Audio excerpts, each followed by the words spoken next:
Да стане тамари майстор е мечта на младата варненка Ралица Донева-Коева.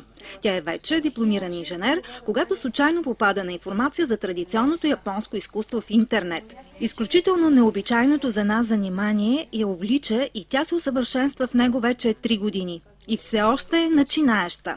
Трябва като техника да се усъвършенствам. Има още много дизайни, които трябва да направя. Съм направила само около 80-90. И оттам нататък трябва да си покривам нива, които са 4 и така.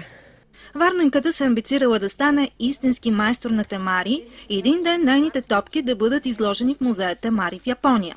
Във всеки японски дом на входа в антрето задължително има такива топки, които и пречистват дома и носят и радост и добри пожелания към гостите и към човека, който ги притежава. Ако топката е без декорация, без бродера, отново ли носи късмет или вече не? Разбира се, че носи. Стига този, който прави, да я прави с положителните чувства и с мисълта за този, за когото ще я направи и ще я подари.